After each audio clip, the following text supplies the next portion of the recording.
Hi, I'm Betsy Masters, and I'd like to welcome you to the third lecture in the 2025 CCCAP lecture series. And we have John Dwyer here with us now, who is going to give this lecture. We also have Denise Thompson and Angela Motzi, who are our other lecturers, and all three are our jurors for this year. John Dwyer is the chair of the Department of Architecture at Thomas Jefferson University. He's also principal of John Dwyer Architecture. Previously, he created and led the Bachelor of Architecture program at Dunwoody College of Technology. He's committed to widening the pipeline to architectural education. In addition to many honors, John currently serves on the NCARB Licensure Process Research and Development Task Force and the executive board of the Coalition of Community College Architecture Programs. And today he's going to talk about homelessness and urban systems. Good, glad you got the CCAP plug in there. That's good.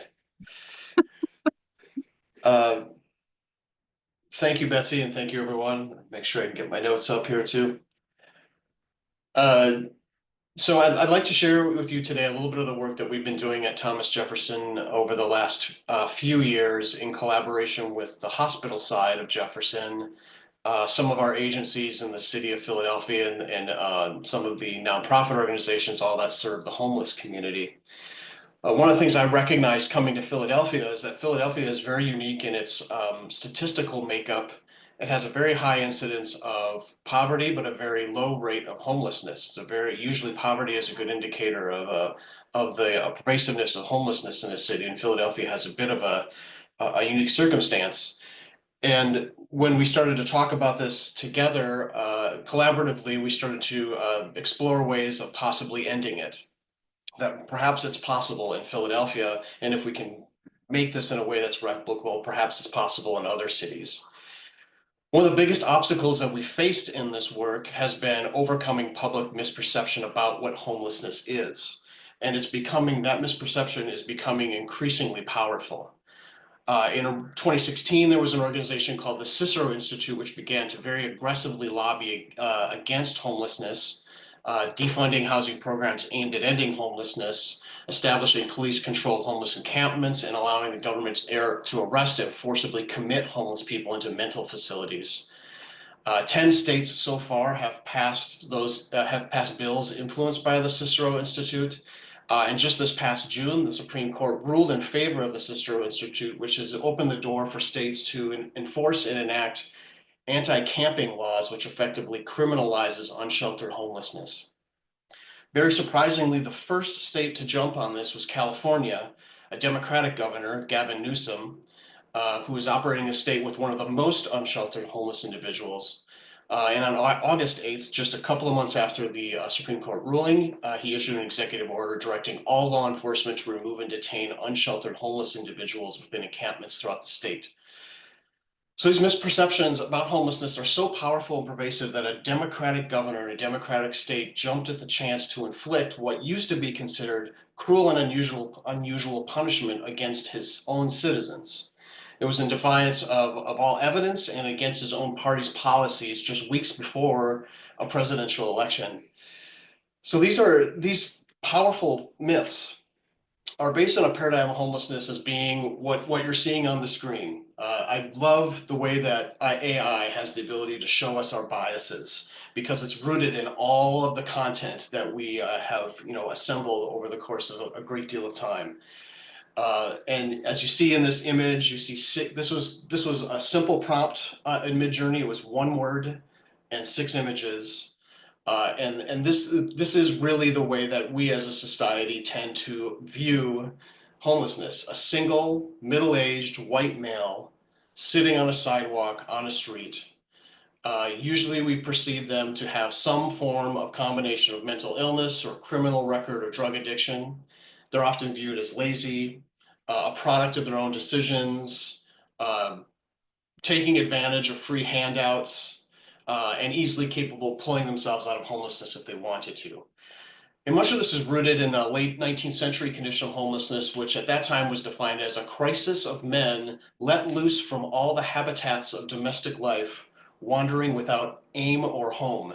And at that time, they were largely white, male, single, and jobless. Modern homelessness, again, not something that's really emerged since it's very recent, around the 1980s when we started to really have modern homelessness.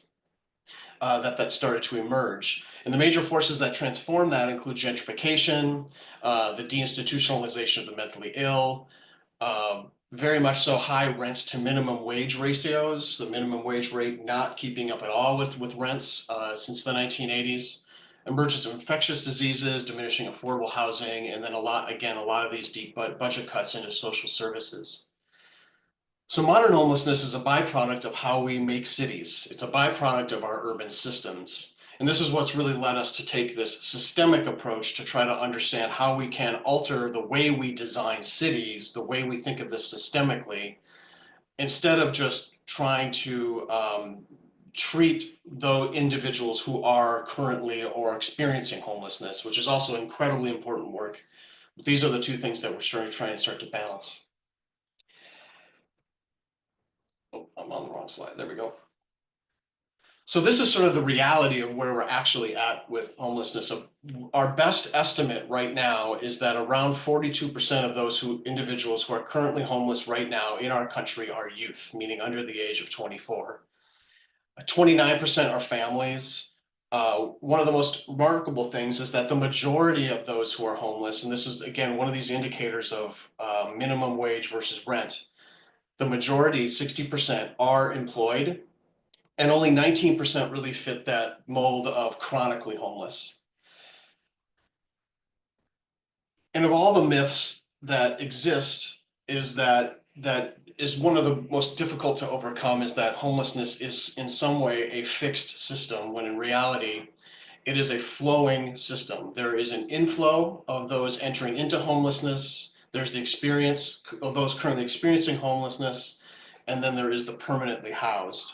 And if I go back to that last slide, one of the things we now know too is that the average rate of time that a person is homeless is only 197 days. And if we examine the homeless population, not as a collection of fixed individuals, and not just by pit count or point in time count of heads, if we actually go by name, where they have done by name lists year to year, they've seen a 90% change in the names on the list from one year to another.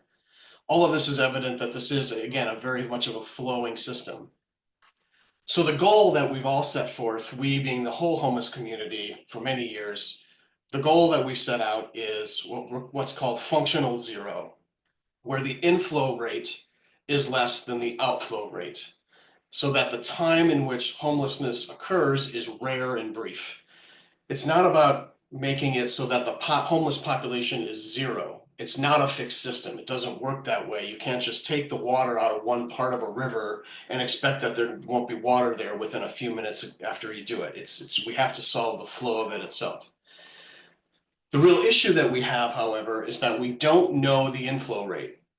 We don't know because there are various factors that lead into homelessness that are undercounted or difficult to count. We do know that youth are significantly undercounted, and we're starting to find out now that chronic truancy within high schools is giving us the best indicator of where we're at in terms of predicting what that inflow into homelessness really is. There are some additional evidence happening that homelessness within higher education is starting to track with some of that chronic truancy that's happening in high schools, and we're getting a better understanding of what that might actually be. But we're getting more towards models that might show us a range of what that might be. There is no way of exactly knowing how many people are currently homeless in this kind of flowing system, which makes it very challenging for us to come up with solutions. We don't know the scale of outflow that we really need.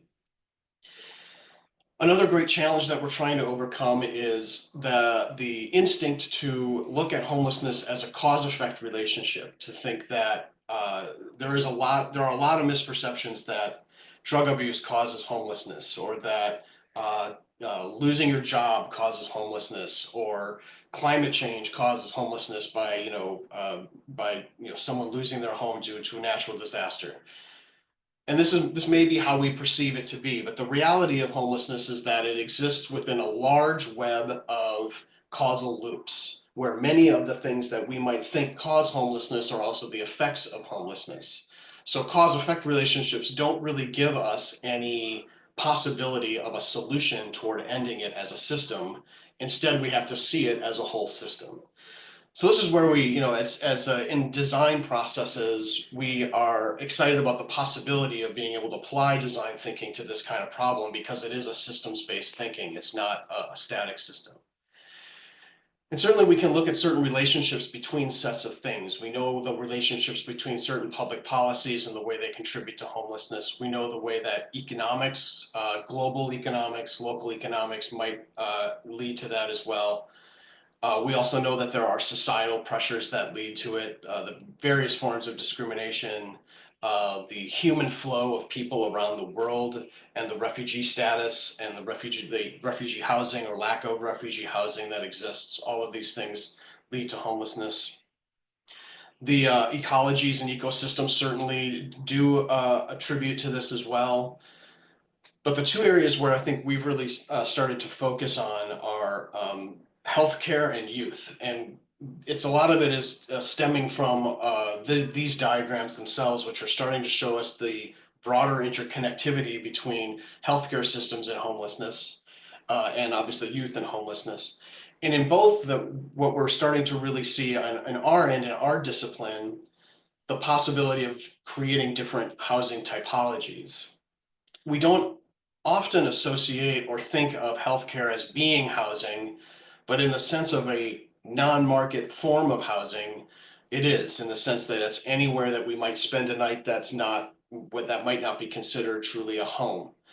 And one of the areas of healthcare that has emerged recently is medical respite housing, which is an idea of a way for someone who is experiencing homelessness to be immediately discharged from an emergency room or urgent care into a facility where they're able to live for as long as 6 to 8 months, and go through a longer period of recovery, and then be able to transition into permanent supportive housing.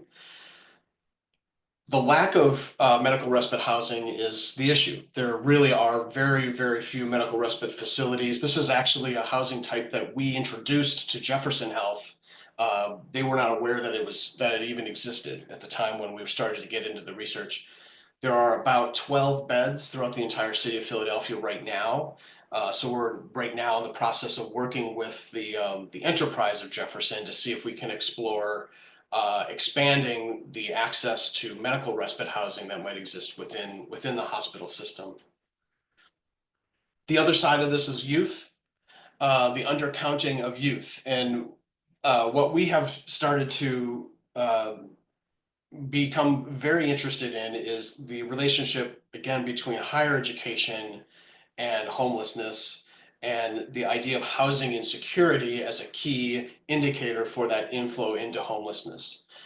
So when we look at all of the ways in which higher ed begins to support this, we've begun to see that higher education is really a mechanism within our cities that is serving the homeless community in a way that's incredibly effective and successful at stopping the inflow into chronic homelessness without really being designed to do it. So the question we have right now is, what if we did design higher ed to actually do this? And what are still the barriers to doing this? And one of the things that we're, lots of layers to this. One of the things that we're discovering is that youth, when they are in high school and experiencing homelessness as a high school student, struggle in high school. So the transcript that comes out of high school may not meet the standards of higher education. It may not meet the standards for a school that has on-campus housing. So, the irony of the way that much of our higher education systems are set up is that the schools that have the most accessible admissions criteria are those that don't offer any housing. CCP would be a great example. CCP is starting to have a little bit of a relationship now with PHA, and there's a little bit of housing that's provided. But we did actually do a pretty a good look at CCP in terms of the enrollment and the amount that are facing housing insecurity and what the housing need might actually be. And I think what we came up with was about a 38-story building that would be required on CCP's campus in order to accommodate the amount of students that are currently in CCP that need housing. It's an incredibly high need that we are fairly invisible to. So this is one of the things that we are starting to advocate for within Jefferson, obviously, but even within all institutes of higher education, is more student housing.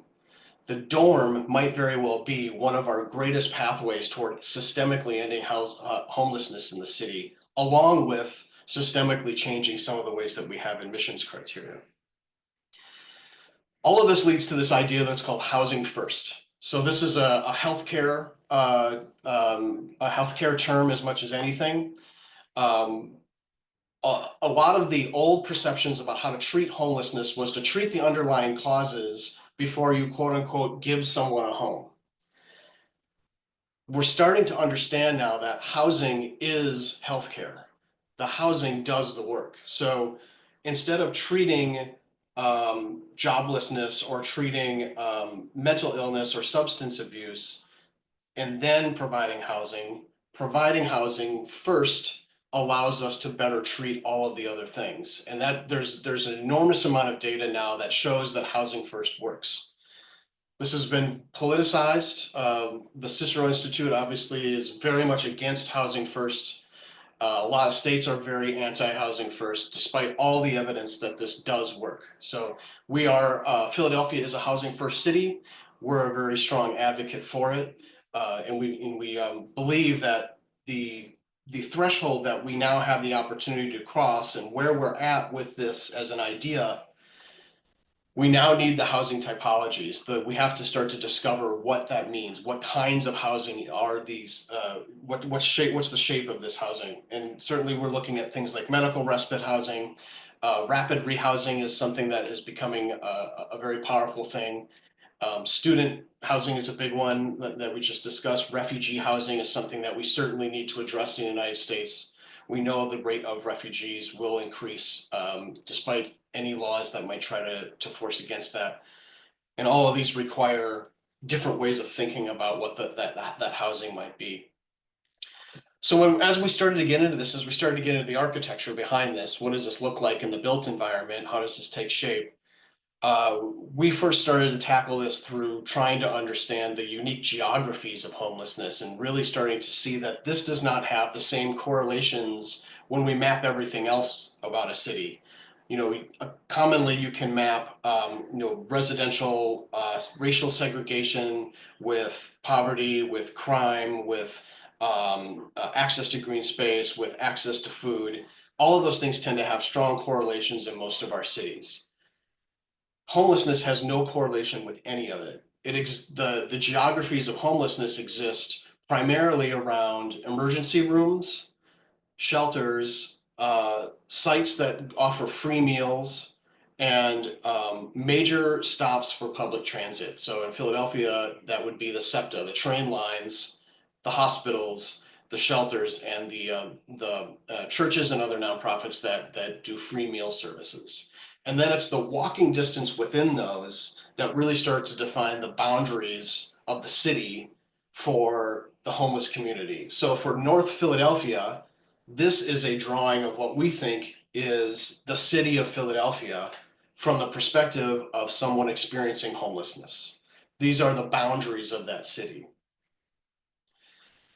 So from that, we started to try to understand what forms of housing we might explore. And one is, obviously leveraging the community land trust as a way of creating community-owned supportive housing. This has also been one of the big perceptions that we've tried to work through with a lot of communities, some of the communities we've worked with, as well as the hospital, that an individual who is homeless they are not a homeless person, they are experiencing it for a short period of time. And when they are housed, they are not a homeless person in housing. There is no such thing as housing for the homeless. There's just housing. So this is really the way that we've framed all of this for ourselves. And this is a student from a couple of years ago, Jessica Lamlin, who looked at this idea of community-owned supportive housing, centering around a lot of the community and family health centers that we have throughout the city. Those community and family health centers obviously stretch out beyond just Center City, beyond the city center, where a lot of those services exist, into South, North, and West Philly. Um, this also starts to have some overlaps with opportunities for higher education, but also even more so, more opportunities for community engagement. Another one we looked at was a form of scaled non-market housing. And by scaled, we meant looking at the true data, looking at the actual projections of what the need actually is, and then what would happen if we balanced that scale with the full population of the city. What would that housing overall look like, and what would its common amenities look like? And this was a proposal for Hudson Yard, for the next building at Hudson Yard. Instead of the casino, this is sort of a counterpoint to the casino that's being offered. This would be another high rise that would incorporate a vocational training facility, so a school, an institute of higher education that's focused on vocational training, medical respite, and then mixes of housing for all markets. So this is not a tower that is just for those who attend that school. It is a tower for all residents of New York, but in proper scale to what we know from projections are the relationships between those facing housing and security and those in other markets.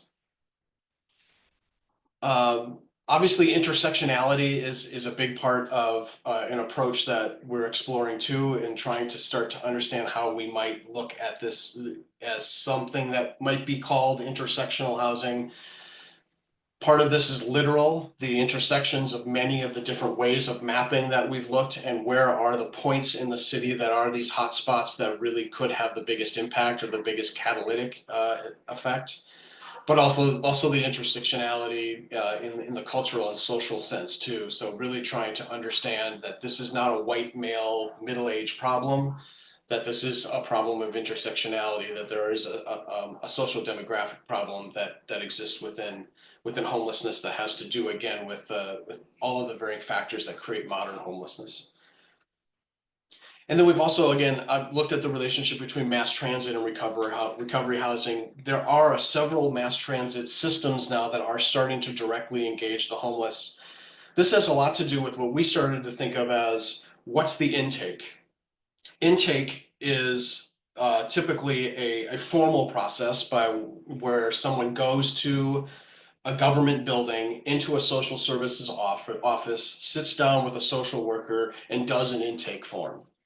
The problem of homelessness is that the vast majority do not ever engage those services. They never go to the Office of Homeless Services, but they all get on the train. They all use public transit. They all go to they all go to the places where there are free meals. That's where we know is the true intake. So this is where SEPTA has started to be really open to flipping our perception and flipping the location of where we put that intake. So right now at Suburban Station is what's called the Hub of Hope. It's a small space within Suburban Station right in the middle of Center City that is a one-stop for the homeless community. It's a free meal. It's basic things, toothbrush, basic things that can be got as you're kind of traversing public transportation. Our students want to take that a step further and see to what extent could SEPTA provide housing at a true scale that it's needed.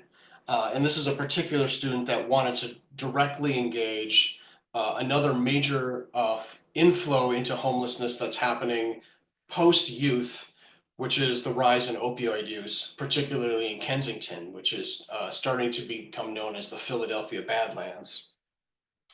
There are a number of SEPTA stops that go through Kensington. One of them has been very controversially closed. This proposal by the student is not just reopening that stop, but providing a facility that would have the capacity to give homeless individuals the ability to fully recover. And when we started to talk with emergency medicine and some of the other doctors at Jefferson that deal with the opioid crisis, uh, we learned that it takes about 4 to 5 relapses before someone fully recovers from opioid addiction. And in between each relapse is about a 6 to 8 month time period. So the full time to recover is somewhere around 5 to 10 years. And that's how much time an individual needs supportive housing to be able to fully recover. And that's the real problem with the opioid crisis, is that the addiction happens incredibly fast and the recovery takes incredibly long time. So we realized if we're going to provide housing around this issue, the housing has to be able to, it can't be a 6 to 8 month medical respite. We have to be able to think about housing in a way where someone has the ability to stay somewhere for as long as 5 years to fully recover, to have that housing to support it. So that's what this facility, this building was really geared at doing. And again, directly engaging the public transit.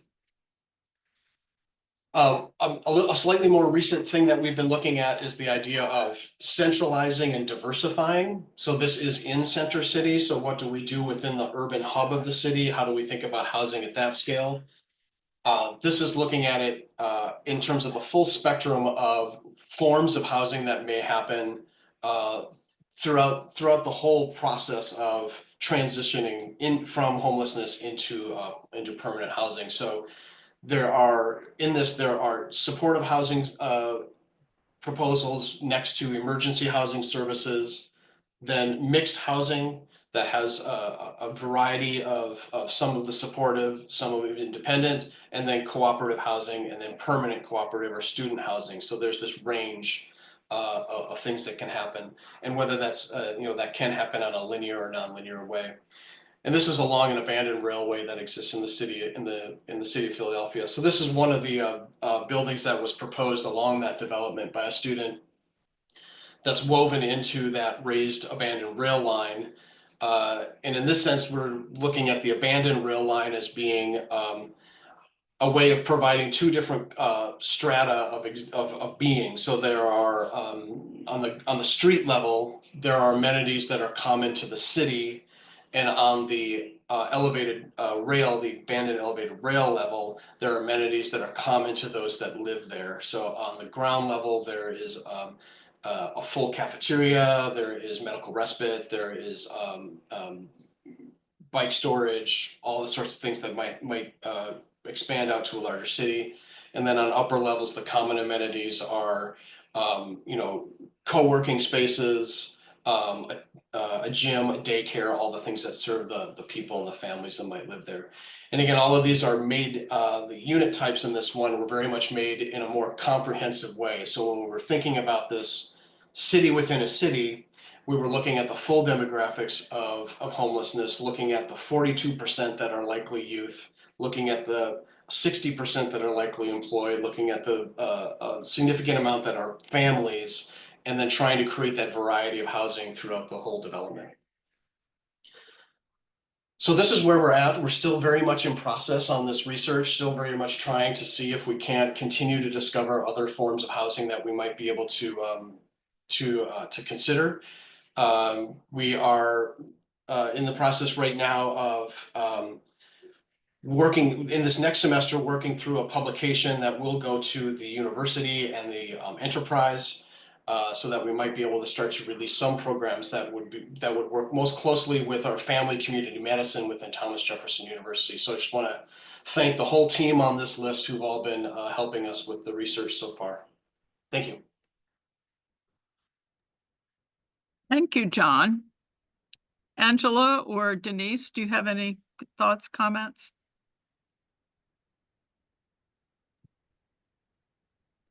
I'll just say that's really amazing work. It's great to see. And, I'm curious about, the partnerships that could come out of something like this. I do see that link to the hospital and that sort of supportive housing after emergency departments. That's, you know, something that I'm familiar with a little bit, but love to see more about that and kind of know, yeah, more about the conversations you had with the hospital about that. Yeah, I mean, that's been some of the most enlightening conversations. I apologize, my office assistants are downstairs telling me what I should say. Those have been some of the most fascinating and honestly some of the most emotional conversations that we've had and been with our partners. We have a few ER doctors who joined us in just as consultants. What's been really fascinating is what we've been hearing from the ER doctors is there is a wide range of feelings about the homeless in the emergency room. Some are absolutely disgusted by them. Some want to do everything they can to help them. Everyone wants it to end. Everyone is united around that goal. And so I think that's the common ground that we've really been trying to exploit with all of our partners, is that we all want this to go away. We all have different reasons why, but we all know we want it to end. We understand this, you know, if we can understand this as a system, you know, we have a way to do this. And I do think that I'm still very, very hopeful that the university hospital thing is the thing that could do it. I don't think it's government. I think that governments do an enormous amount of amazing work to help those who are currently homeless. They're really, really good at serving the toothpaste that's already out of the tube. I think it's the university hospital system that really has the capacity to prevent it. I was just absolutely fascinated by the entire talk, especially this idea of housing first as a health issue, and that it isn't a symptom but a root cause. I think that is a really important way to reframe this conversation, and to also really start to make these uncommon partnerships that will have to be formed for health systems to meaningfully play a role in this start to make more sense. Because I think it's a complex issue, and I don't know if you've had opportunities to kind of unpack some of the complexity of who's in charge of what and how do they manage it, because that seems to be a common roadblock with a lot of public health issues, and bringing the healthcare provider in as the leader on that. Yeah, that is a really, you're right. That's been a really big hurdle for us that we have yet to traverse. We've been able to show really clearly that there is an economic imperative to ending homelessness. We know it will save the hospital money. We know just on the operations side, forget about the health insurance side, just the operations side, it will save the hospital money to end homelessness. So it's worth the hospital investing in. What everyone struggles to see is, how do you track that dollar? Who's in charge of where that dollar goes when? And how does that all work? And there have been some pilot projects. There's a great national organization called Pathways to Housing that has done a couple of pilot projects with hospitals where they've taken what they call super users, people who use the emergency room weekly, and you know, the economics on a super user is that it costs the hospital somewhere around $200,000 a year per person, per super user. So the cost to house that person for a year is about $10,000. Yeah. So they're working, but again, it's the administrative understanding that we have to figure out how to map how to get the $10,000. How do you convince a hospital to spend $10,000 on housing that's not their business to do housing? So we have to shift that business. You know, that's really what we're trying to still get over.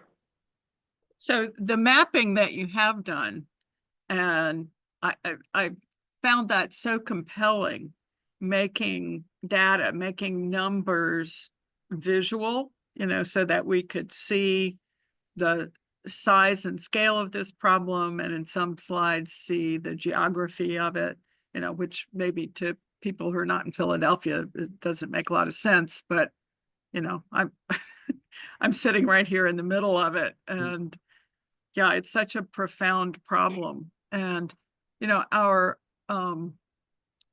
competition this year is serving more of a rural community, although it is set in a town. And I wonder if there's information on homelessness in rural areas, because it's certainly out there. Is there anything you know of? I can direct you to a few things. I can do that. I can follow up, and there are a lot of, and again, a lot of it we've been looking most closely at it from the youth side. We know that a lot of the youth homeless that end up in cities end up in cities. They don't start there, so that the roots of that homelessness still kind of goes back to that chronic truancy that happens as an indicator in high schools. It's really amazing how much high school teachers are the experts on homelessness right now. They are so in tune. It's really, really pretty incredible. And you can see that everywhere, rural, urban, everywhere. Okay, well, thank you very much, John, for this really informative lecture. And thank you, Angela and Denise, for being here also. So good luck to all the students on the competition.